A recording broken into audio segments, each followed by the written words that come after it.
Breaking news ఢిల్లీలో ఎర్రకోట ముందు పేలిన కారు బాంబుకు సంబంధించిన సంచలన వీడియోలు ఇప్పుడు బయటకు వచ్చాయి. నిన్ననే మనం చూసాం కొన్ని వీడియోలు ఎంత భయానకంగా ఉందో ఆ రోజు బ్లాస్ట్ జరిగిన రోజు. ఇప్పుడు ఇంకా సంచలన వీడియోలు బయటకు వచ్చాయి. ఎన్ఐఏ విచారణ జరుపుతున్న కొద్దీ సంచలన విషయాలతో పాటు సంచలన వీడియోలు కూడా బయటకు వస్తున్నాయి.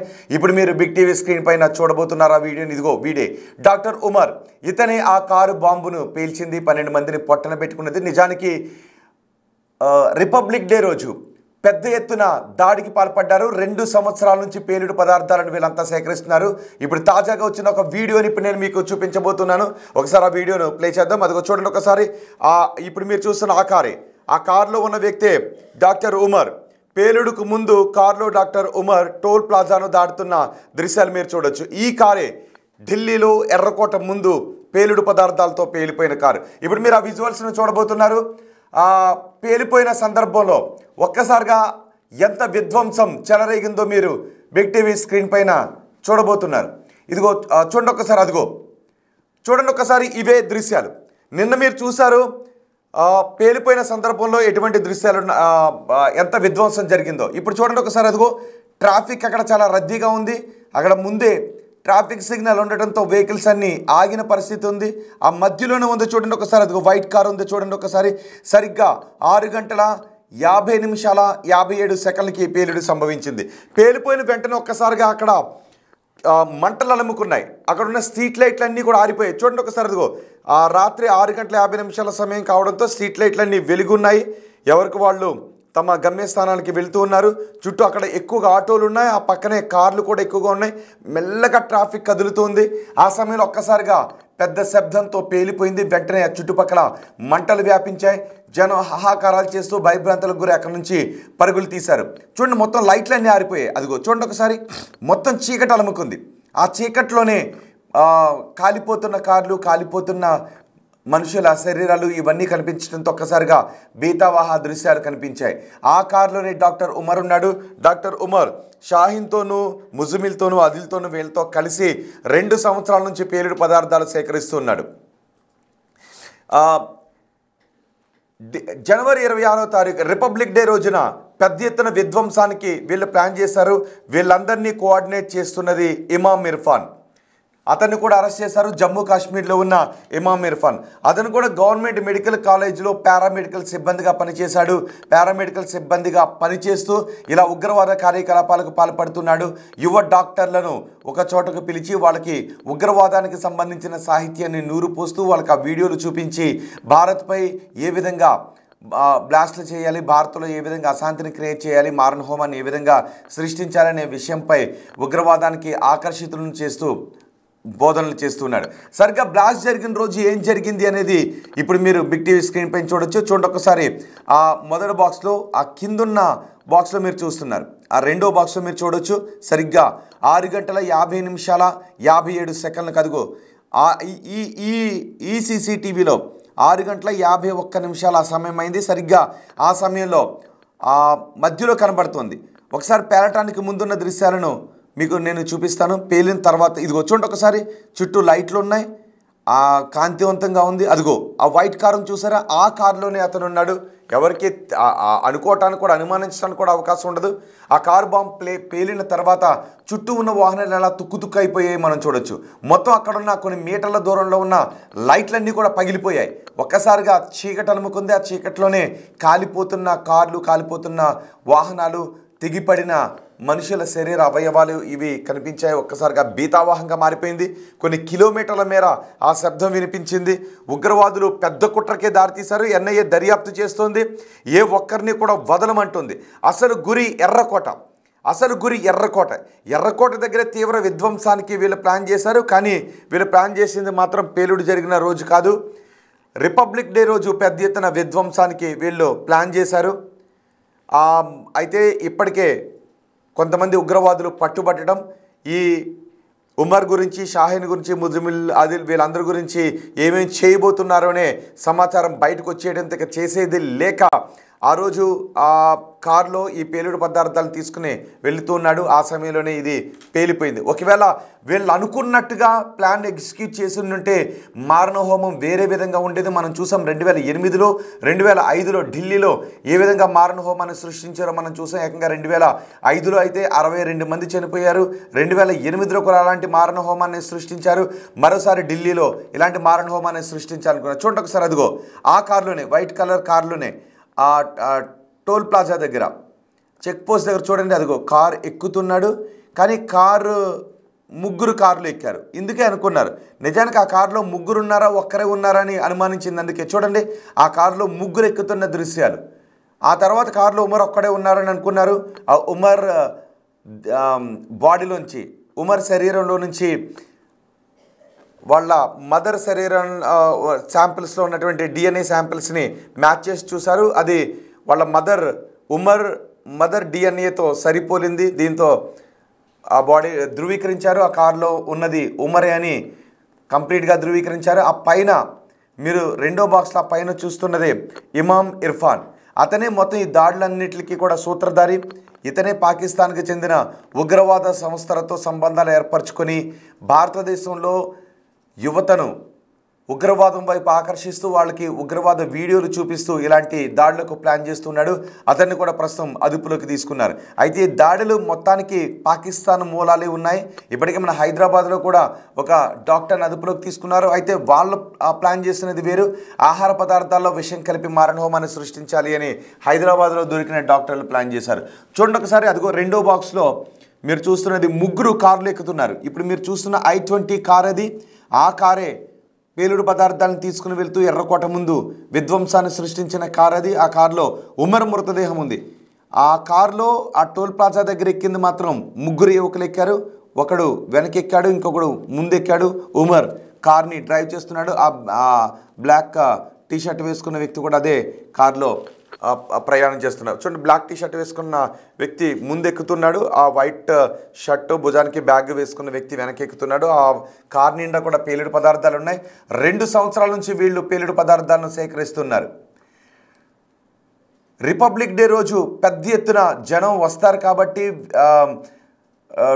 విఐపీలు కూడా అక్కడికి వస్తారు కాబట్టి మనం రిపబ్లిక్ డే రోజున ఇతర దేశాలకు చెందిన ఒక అతిథిని కూడా మనం పిలుస్తూ ఉంటాం. ఆ రోజు పెద్ద ఎత్తున మారణ హోమాన్ని సృష్టిస్తే దేశవ్యాప్తంగాను ప్రపంచవ్యాప్తంగాను ఒక భయాన్ని క్రియేట్ చేసే అవకాశం ఉంటుంది అని ఉగ్రవాదులు ప్లాన్ చేశారు. కానీ ఈలోపే NIAకు సమాచారం రావడం, NIA ఉగ్రవాదుల సానుభూతి పనులను పెద్ద ఎత్తున అరెస్టులు చేస్తూ ఉండటంతో వీళ్ళకు ఎటు వెళ్ళటానికి అవకాశం లేక ఆ ప్లాన్ ఆ రోజు ఎగ్జిక్యూట్ చేశారు. చూడండి ఒకసారి, టోల్ ప్లాజా దగ్గరకు వచ్చిన తర్వాత ముందు సీట్లో ఎవరూ లేడు. కానీ ఒక చోట మాత్రం ముందు సీట్లో ఒకడెక్కాడు, వెనక సీట్లో ఇంకొకటి ఎక్కాడు.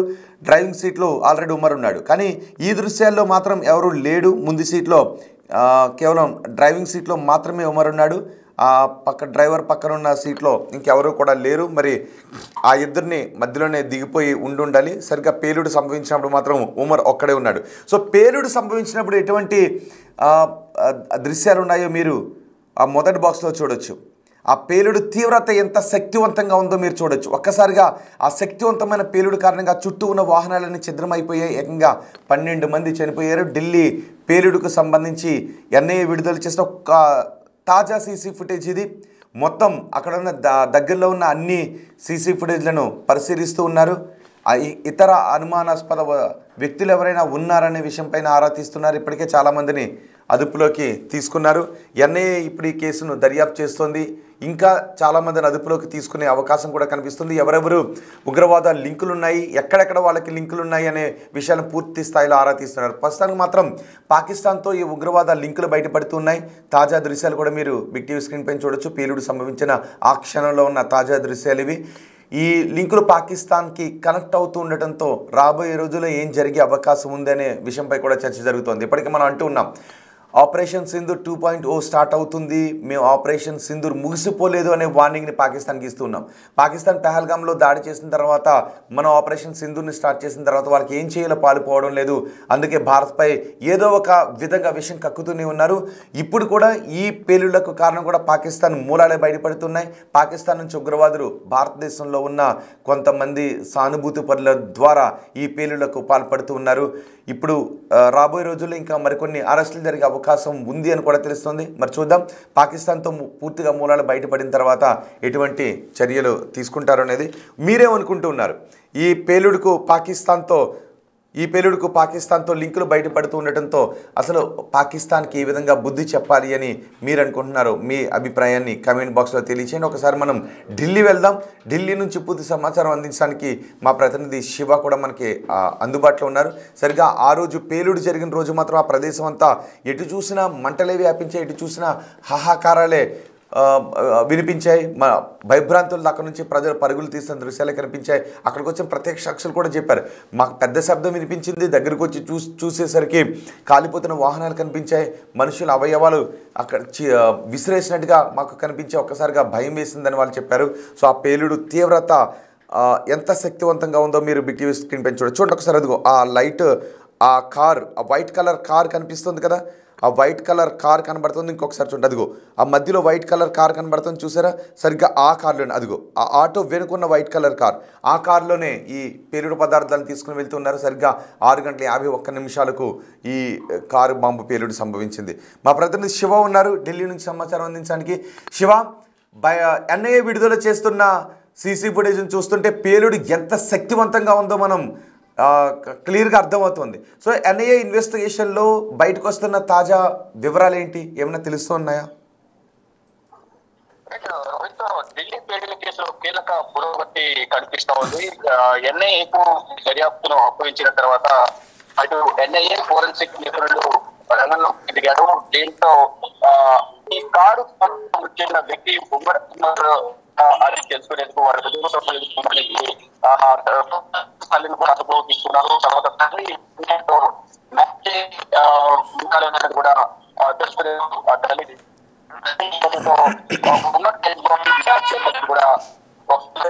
కూడా ఉమ్మడి ఆత్మహత్య దానికి ప్రయత్నించినట్లుగా కూడా చేసుకున్నారు. ఢిల్లీ బ్లాస్టింగ్ ఘటనలో కొత్త సీసీ ఫుటేజ్ కూడా ఎన్ఐఏ అధికారులు విడుదల చేశారు. రెడ్ ఫోర్ట్ సమీపంలో నేతాజీ సుభాష్ మార్గ్ లో, అంటే ఒకవైపు రెడ్ ఫోర్ట్ ఉంటుంది, మరొక వైపు చాందనీ చౌక్ మార్కెట్ మధ్యలోనే ఈ సుభాష్ మార్గ్ అనేది ఉంటుంది.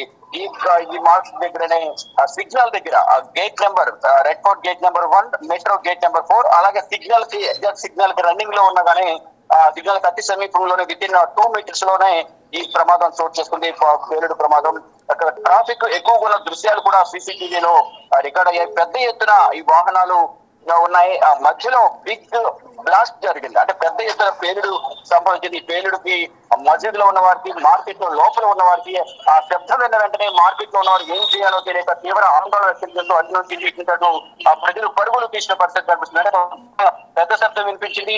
ఈ లోపల ఉంటే మార్కెట్ లో చాలా రద్దీగా ఉంటుంది కాబట్టి ఇక్కడ బ్లాస్ట్ జరిగితే తమ ప్రాణాలు ఎక్కడ పోతాయని భయంతోని తీవ్ర ఆందోళన, గందరగోళంగా కూడా ఆ మార్కెట్ లో పరిస్థితి.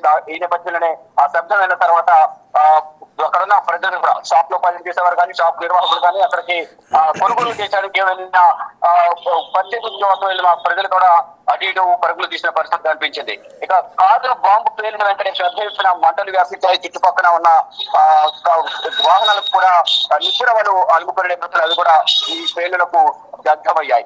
ఇక ఈ కేసును తీసుకుని కేంద్ర ప్రభుత్వం ప్రత్యేక దర్యాప్తు బృందాలతో అడుగున శోధన చేస్తోంది. ఘటనపై కేంద్ర కేబినెట్ కూడా అత్యవసర సమావేశమైంది. నిన్న ప్రధాని నరేంద్ర మోడీ అధ్యక్షతన కీలక సమావేశం ఏర్పాటు చేశారు. ఇక ఈ సమావేశం అనంతరం ముందుగా కేంద్ర కేబినెట్ లో భద్రతా కమిటీ సమావేశమైంది. దాంట్లో ప్రధాని నరేంద్ర మోడీ అధ్యక్షతన కేంద్ర రక్షణ మంత్రి, ఇటు హోంశాఖ మంత్రి, ఇతర ఉన్నత స్థాయి అధికారులందరూ కూడా ఈ సమావేశంలో పాల్గొన్నారు. తర్వాత సమావేశం ముగిసిన తర్వాత మరొకసారి ఇటు కేంద్ర హోంమంత్రి అమిత్ షా, అలాగే ప్రధాని నరేంద్ర మోడీ ప్రత్యేకంగా సమావేశమై ఇద్దరి మధ్య కీలక చర్చలు జరిగినట్లు కూడా తెలుస్తోంది. ఫర్దర్ గా ఏ విధంగా ముందుకు వెళ్ళాలి, దీని వెనుక జైషే మహమ్మద్ లింకులు ఉన్నట్టు కూడా సమాచారం ఉన్న నేపథ్యంలో ఫర్దర్ గా ఏం చేయబోతుంది భారత్ అనేది ఇటు పాకిస్తాన్ లోపల భయం మొదలైంది. గతంలోని ఆపరేషన్ సింధూర్ సమయంలోనే ఒకవేళ మళ్ళీ ఇటువంటి దాడులు పునరావృతమైతే ఇది అపగ్రహిత యుద్ధంగా భావించాల్సి ఉంటుంది. మేము చేసే దాడి ఓపిక అందని విధంగా ఉంటున్నట్టు కూడా ప్రధాని నరేంద్ర మోడీ గతంలోనే హెచ్చరికలు జారీ చేశారు. ఇప్పుడు ప్రజెంట్ ఈ దాడి చేసిన దాని వెనుక జైషే మహమ్మద్ ఉంది. ఆ జైషే మహమ్మద్ కు ఆశ్రయం కల్పించేది పాకిస్తాన్ ఆక్రమిత కాశ్మీర్. ఇక్కడ పాకిస్తాన్ ప్రభుత్వం, పాకిస్తాన్ ఆర్మీ వారిని ప్రోత్సహిస్తుంది. కాబట్టి దీనికి సంబంధించి పాకిస్తాన్ కూడా నిందించాల్సి ఉంటుందని కూడా అందరూ కూడా పాకిస్తాన్ నిందిస్తారంటూ కూడా వారు భావించిన నేపథ్యంలో ఫర్దర్ గా ఏం చేయాలి అనే దానిపై కూడా అటు పాకిస్తాన్ కూడా చర్చలు జరుగుతున్నాయి. ఇటు పాకిస్తాన్ ఆర్మీ చీఫ్, అటు పాకిస్తాన్ విదేశాంగ శాఖ మంత్రి, రక్షణ శాఖ మంత్రితో కూడా చర్చలు జరుగుతున్నాయి. ఇక్కడ కేంద్ర కేబినెట్ సమావేశం జరిగిన తర్వాత దీనిలో పలు కీలక నిర్ణయాలు తీసుకున్నారు. అయితే ఇప్పటికే ఈ బ్లాస్ట్ కు సంబంధించి 18 మందిని అదుపులోకి తీసుకుని విచారిస్తున్నారు. కొంతమందిని విచారించి ఇంటికి పంపించేస్తున్నారు. జమ్మూ కాశ్మీర్ లో అనుమానితులందరూ కూడా అదుపులో తీసుకుంటూ వారందరినీ కూడా ప్రశ్నిస్తున్నారు. 4 ల్యాబ్ టెక్నీషియన్లను అదుపులో తీసుకున్నారు. ఈ బ్లాస్ట్ తో ఫరీదాబాద్ అల్ ఫలహా హాస్పిటల్, అది మెడికల్ కాలేజ్ ఏదైతుందో దాంట్లో ఉన్న చాలా మంది కూడా దీంట్లో ఉగ్రనిధులు ఉన్నట్లు కూడా గుర్తించారు. కానీ ఆ కాలేజీకి సంబంధించిన నిర్వాహకులు కానీ దానికి సంబంధించి వైస్ ఛాన్సలర్ కూడా ఒక ప్రకటన విడుదల చేశారు. వారిద్దరికి మాకు ఎటువంటి సంబంధం లేదు, ఆయన ఇక్కడ కేవలం లెక్చర్లు బోధిస్తాడు తప్ప అతనికి మాకు ఎటువంటి సంబంధం లేదు, దీన్ని మేము తీవ్రంగా ఖండిస్తున్నామంటూ కూడా వైస్ ఛాన్సలర్ కూడా అల్ ఫలహా హాస్పిటల్ వైస్ ఛాన్సలర్ కూడా దీన్ని ఖండించారు. అంటే ఇక దీనిని ఈ దాడిని ఉగ్రదాడిగా కూడా కేంద్రం గుర్తించింది. దీన్ని ఖండిస్తున్నామంటూ కూడా నిన్న కేంద్ర కేబినెట్ సమావేశంలో దీన్ని ఖండించారు. ఉగ్రదాడిలో ప్రజలు ప్రాణాలు కోల్పోవడం, ప్రజలు తీవ్రంగా ఆందోళన వ్యక్తం చేస్తున్నారు. దీన్ని తీవ్రంగా ఖండిస్తున్నామంటూ కూడా మంత్రివర్గం తీర్మానం చేసింది. కేబినెట్ సమావేశం ప్రారంభమైన వెంటనే 2 నిమిషాలు ఈ పేరుపట్నంలో చెందిన వారికి మౌనం పాటిస్తూ వారందరికీ కూడా సంతాపం తెలియజేశారు. అయితే మంత్రివర్గం కూడా దీన్ని తీర్మానం చేసింది. 2025 నవంబర్ 10 సాయంత్రం ఎర్రకోట సమయంలో శక్తులు కారుబేరు ద్వారా చేసిన దారుణమైన ఉగ్రవాద ఘటనను దేశం, ప్రపంచం అంతా కూడా చూసింది. తీవ్రంగా ఖండిస్తున్నాం. చట్టం ముందు దోషులను నిలబడతాము, ప్రతి ఒక్కరిని కూడా కఠినంగా శిక్షిస్తామంటూ కూడా భారత ప్రభుత్వం చెప్తుంది. కేంద్ర కేబినెట్ కూడా కీలక నిర్ణయాలు తీసుకున్నారు. అయితే ఇప్పుడు మరికొంతమంది అనుమానితులు కూడా అదుపులో తీసుకుని దేశవ్యాప్తంగా యాంటీ టెర్రరిస్ట్ స్క్వాడ్ కానీ ఎన్ఐఏ, అలాగే జమ్మూ కాశ్మీర్ పోలీసులు అందరూ కూడా వివిధ బృందాలుగా విడిపోయి అనుమానితుల కోసం సెర్చ్ ఆపరేషన్ నిర్వహిస్తున్నారు. మొత్తంగా చూస్తుంటే ఈ పేలుడు ఘటనకు సంబంధించి ఎన్ఐఏ కూడా దర్యాప్తును వేగవంతం చేసింది. రైట్ శివ, ఢిల్లీ పేలుడుకు సంబంధించి ఎన్ఐఏ విడుదల చేసిన తాజా దృశ్యాలు ఇప్పుడు మీరు బిగ్ టీవీ స్క్రీన్ పైన చూస్తున్నారు. పేలుడు సంభవించినప్పుడు ఆ సమయంలో ఏం జరిగింది, ఎగ్జాక్ట్గా ఏం జరిగింది, ఆ చుట్టూ ఏమున్నాయి అనే వివరాలు బిగ్ టీవీ స్క్రీన్ పైన మీరు చూడొచ్చు. ఇది తాజా దృశ్యాలు. ఇవి సరిగ్గా 6:51 ఈ పేలుడు సంభవించింది. ఆ సమయంలో ఆ చుట్టూ ముందు చాలా ఆటోలు ఎక్కువగా ఉన్నాయి, ఆ వెనుక ఒక వ్యాన్ కూడా కనబడుతుంది, ఒక గూడ్స్ వ్యాన్ కనబడుతుంది, ఆ వెనుక ఒక బస్ కనబడుతుంది. ఇలా రద్దీగా ఉంది. కొంతమంది ఆ ట్రాఫిక్ నుంచి నడిచి కూడా వెళ్తూ ఉన్నారు, రోడ్ క్రాస్ చేస్తున్నారు. ఎంత రద్దీగా ఉంది చూడండి ఒకసారి. ఆ స్ట్రీట్ లైట్లన్నీ కూడా వెలుగుతూ ఉన్నాయి. ఒక్కసారిగా ఆ సమయంలో ఉమర్ ఆ కార్ని తనతో పాటు పేల్చేసుకున్నాడు, ఆత్మాహుతి దాడికి పాల్పడ్డాడు. దీంతో అక్కడ ఒక్కసారిగా శక్తివంతమైన పేలుడు సంభవించింది. మొత్తం స్ట్రీట్ లైట్లన్నీ కూడా ఆరిపోయాయి, చుట్టూ కార్లన్నీ ఎగిసిపడ్డాయి. ఆ కార్లలో ఉన్న మనుషులు శరీర భాగాలు ఛిద్రమైపోయాయి. వెంటనే ఎన్ఐఏ అధికారులతో పాటు ఫోరెన్సిక్ టీంలు, భద్రతా విభాగాలన్నీ అక్కడికి వచ్చి ఆ ప్రాంతాన్ని తమ ఆధీనంలోకి తీసుకుని వెంటనే ఇన్వెస్టిగేషన్ని ప్రారంభించాయి. గంటల వ్యవధిలోనే ఈ పేలుడుకు కారణాలు ఏంటి, పేలుడుకు పాల్పడింది ఎవరనే విషయాలను బయటకు తీశారు. ఒక్కొక్కరిని అరెస్ట్ చేస్తున్నారు.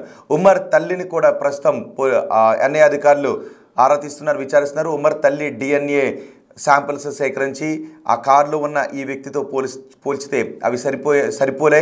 ఉమర్ ఎక్కడి నుంచి ఎలా వచ్చాడు అనే ఫుటేజ్ను కూడా ఎన్ఐఏ అధికారులు సేకరించారు. అయితే దీనికి అంతటికీ కారణం పాకిస్తాన్కు చెందిన జైషే మహమ్మద్ ఉగ్రవాద సంస్థ దీనికి కారణమనే లింకులు ఇప్పుడు బయటకు వస్తున్నాయి. మరి ఇవి పూర్తి స్థాయిలో ఆధారాలు దొరికిన తర్వాత బహుశా పాకిస్తాన్పై మళ్ళీ తీవ్రమైన చర్యలు తీసుకునే దిశగానే భారత్ నిర్ణయాలు తీసుకునే అవకాశం ఉంటుంది అనే చర్చ కూడా జరుగుతుంది. చూద్దాం ఏం జరుగుతుందో. ఎన్ఐఏ మాత్రం చాలా సీరియస్గా విచారణ జరుపుతుంది. ఇప్పటికీ కేంద్ర ప్రభుత్వం చెప్తుంది దాడికి పాల్పడిన ఏ ఒక్కరిని కూడా వదలము అని చెప్తుంది. దాడికి సూత్రధారులైన ఏ ఒక్కరిని వదలం, కఠినంగా శిక్షిస్తామని. అయితే ఉగ్రవాదుల అసలు ప్లాన్ ఏంటి అంటే అంటే మన పేలుడు సంభవించిన రోజు కాదు.